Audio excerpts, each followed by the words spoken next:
आज है 10 जनवरी 2026 दिन शनिवार। Welcome back to clean news MP. चलिए देखते हैं मध्य प्रदेश की 25 फटाफट बड़ी खबरों को। इससे पहले आप न्यूज को कहां से देख रहे हैं हमें कमेंट में बताना बिल्कुल ना भूलें।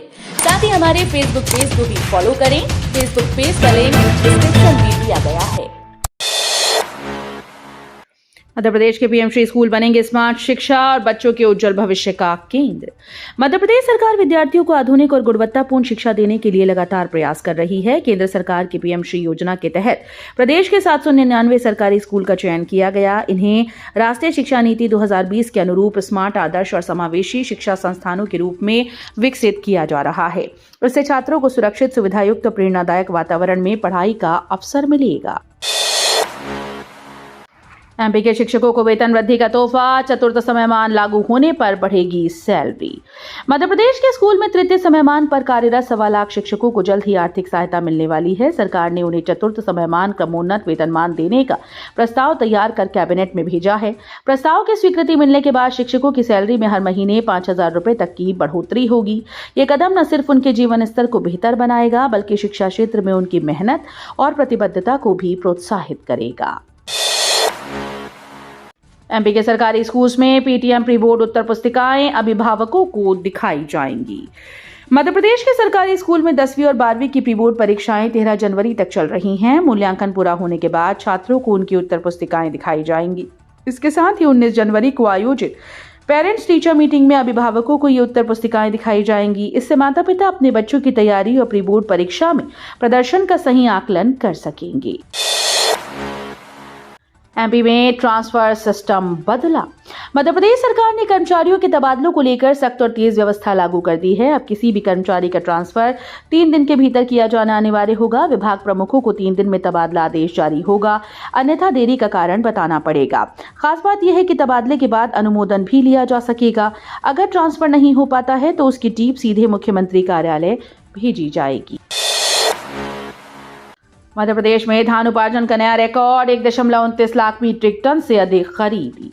मध्य प्रदेश में इस वर्ष धान उपार्जन ने नया रिकॉर्ड स्थापित कर दिया। कड़कड़ाती ठंड के बीच किसानों में उत्साह देखने को मिला और अब तक 1,29,000 मीट्रिक टन से अधिक धान खरीदा जा चुका है। मंत्री राजपूत ने किसानों से 13 जनवरी तक स्लॉट बुक कराने का आग्रह किया। धान खरीदी 20 जनवरी 2026 तक चलेगी। मुख्यमंत्री डॉक्टर मोहन यादव के निर्देश के अनुसार खरीदी केंद्रों पर बेहतर सुविधाएं मिल रही हैं। मध्य प्रदेश में 5 जिलों को जोड़कर बनेगा मेट्रोपॉलिटन रीजन, डिप्टी सीएम ने किया ऐलान। मध्य प्रदेश में मेट्रोपॉलिटन रीजन बनाने की योजना तेजी पकड़ रही है। डिप्टी सीएम राजेंद्र शुक्ला ने रीवा में पत्रकार वार्ता के दौरान ऐलान किया कि विंध्य क्षेत्र के 5 जिलों को जोड़कर मेट्रोपॉलिटन रीजन विकसित किया जाएगा। भोपाल की तर्ज पर रीवा और आसपास के शहरों को शामिल कर इसे आधुनिक और संगठित शहरों की श्रेणी में लाया जाएगा। एमपी के 3 जिलों के वनकर्मियों को 42,000 का भत्ता नहीं मिलेगा, नक्सल मुक्त होने पर रोक। मध्य प्रदेश के बालाघाट, मंडला, डिंडोरी जिलों के वन विभाग के कर्मचारियों और अधिकारियों को 42,000 रुपए का नुकसान हुआ। उन्हें पहले नक्सल भत्ता देने का प्रावधान था, लेकिन अब इन जिलों में नक्सल मुक्त घोषित होने के कारण ये भत्ता नहीं दिया जाएगा। मुख्यमंत्री डॉक्टर मोहन यादव ने पहले नक्सली प्रभावित क्षेत्रों में कार्यरत वनकर्मियों को विशेष भत्ता देने के निर्देश दिए थे। अब इस फैसले से 3 जिलों के अधिकारियों और कर्मचारियों को आर्थिक लाभ नहीं मिलेगा। एमपी में वाहन फिटनेस पर बड़ी छूट, केंद्रीय मंत्री नितिन गडकरी ने दी मंजूरी। मध्य प्रदेश में वाहन मालिकों के लिए राहत भरी खबर है। अब वे प्रदेश के सभी जिला परिवहन कार्यालयों में मैनुअल फिटनेस करवा सकेंगे। केंद्रीय सड़क परिवहन और राजमार्ग मंत्री नितिन गडकरी ने इस प्रक्रिया को फिलहाल जारी रखने की अनुमति दी। प्रदेश के परिवहन मंत्री उदय प्रताप सिंह ने वाहन स्वामियों की सुविधा के लिए एटीएस विहीन जिलों में मैनुअल फिटनेस जारी रखने का आग्रह किया था। भोपाल में 2 दिन बाद सीएम मोहन यादव का मेगा शो, 1100 ट्रैक्टर होंगे शामिल। मध्य प्रदेश की राजधानी भोपाल में 11 जनवरी को किसानों के लिए मेगा शो का आयोजन किया जाएगा। इस कार्यक्रम में भोपाल और आसपास के 1 दर्जन जिलों से करीब 1100 ट्रैक्टर के साथ किसान राजधानी पहुंचेंगे। पहले चरण में भोपाल इंदौर बाईपास पर विशाल रैली निकाली जाएगी, जिसमें मुख्यमंत्री मोहन यादव शामिल होंगे। इसके बाद जम्बूरी मैदान में किसान सम्मेलन आयोजित होगा, जहां मुख्यमंत्री कृषि वर्ष 2026 की औपचारिक घोषणा करेंगी। भोपाल एयरपोर्ट पर आई नए आईएलएस सिस्टम से उड़ानों के लेट होने पर ब्रेक। भोपाल के राजा भोज एयरपोर्ट पर यात्रियों को बड़ी राहत मिली। अत्याधुनिक कैटेगरी 2 इंस्ट्रूमेंट लैंडिंग सिस्टम की स्थापना के बाद मौसम खराब होने और कोहरे के बावजूद उड़ानों की लेट होने की समस्या कम हो गई है। दिसंबर जनवरी में आमतौर पर उड़ानों को डाइवर्ट करना पड़ता था, लेकिन इस बार भोपाल आने वाली किसी भी उड़ान को पास के एयरपोर्ट पर डाइवर्ट नहीं करना पड़ा। मार्च से वंदे भारत और प्रीमियम ट्रेन में बायोडिग्रेडेबल थाली में मिलेगा भोजन। रेल यात्रियों के लिए एक बड़ी पहल की जा रही है। मार्च से वंदे भारत एक्सप्रेस और अन्य प्रीमियम ट्रेन में भोजन अब पारंपरिक प्लास्टिक की थालियों की बजाय बायोडिग्रेडेबल थालियों में परोसा जाएगा। ये थालियां फल सब्जियों के छिलकों, कागज और अन्य प्राकृतिक तत्वों से बनाई जाती हैं। इससे न केवल सफाई और सुरक्षा बढ़ेगी, बल्कि पर्यावरण संरक्षण में भी मदद मिलेगी। इंदौर खंडवा राजमार्ग पर फ्लाईओवर, अंडरपास और सुरंग का काम अभी अधूरा। इंदौर खंडवा राजमार्ग का निर्माण कार्य अब भी अधूरा है। भारतीय राष्ट्रीय राजमार्ग प्राधिकरण ने मार्च तक प्रोजेक्ट पूरा करने की डेडलाइन तय की थी, लेकिन मौजूदा रफ्तार को देखते हुए ये जून से पहले पूरा होना मुश्किल लग रहा है। फ्लाईओवर और अंडरपास का काम अधूरा है, वहीं डिवाइडर पर पौधारोपण का कार्य बाकी। 216 किलोमीटर लंबे इस राजमार्ग का निर्माण मेघा इंजीनियरिंग कर रही है। पंचगव्य प्रोजेक्ट के पैसों से गोवा टूर और महंगी गाड़ी, जांच में खुलासे। वेटरनरी विश्वविद्यालय के करोड़ों रुपए के पंचगव्य प्रोजेक्ट में वित्तीय अनियमितताएं सामने आई। प्रोजेक्ट का उद्देश्य गाय के गोबर और मूत्र से उत्पाद तैयार कर लोगों तक सस्ते दाम में पहुंचाना था, लेकिन इसकी आड़ में जुड़े लोग गोवा यात्रा पर गए और महंगी गाड़ी खरीदी। जांच रिपोर्ट में यह भी खुलासा हुआ कि मशीनों की खरीद कई ऐसी कंपनी से की गई जिनका संबंध प्रोजेक्ट में जुड़े लोगों के रिश्तेदारों से था।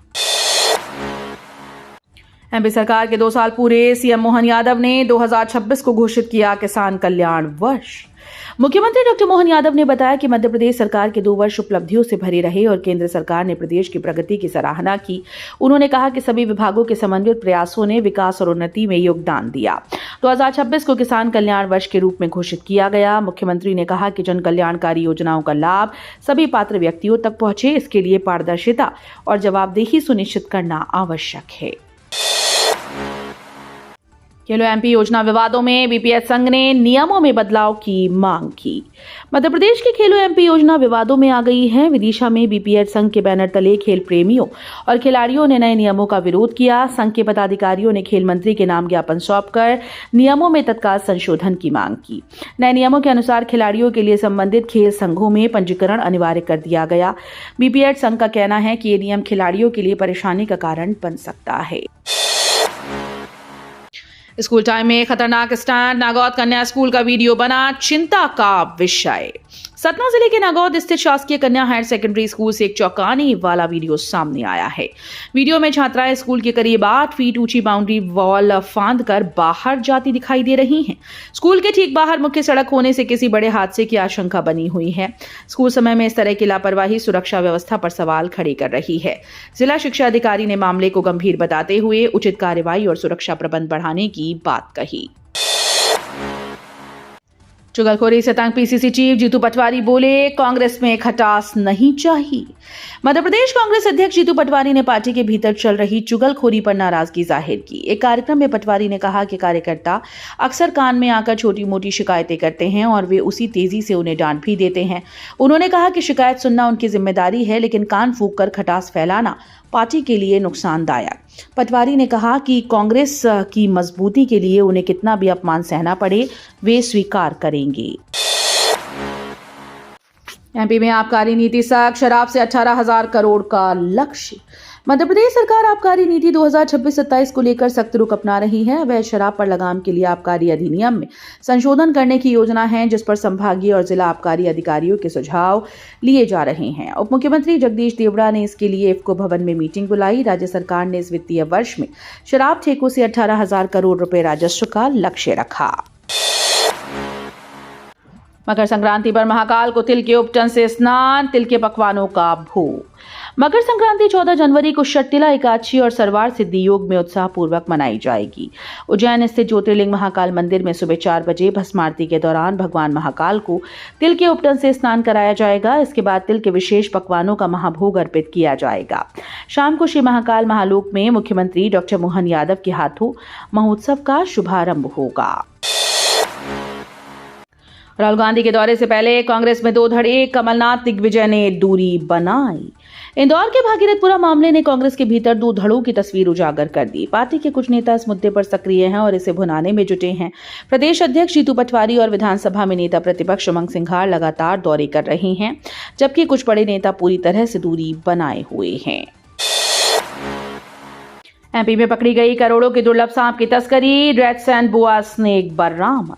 मध्य प्रदेश के मंदसौर जिले में वन विभाग ने रेड सैंड बोआ स्नेक की तस्करी का मामला पकड़ा।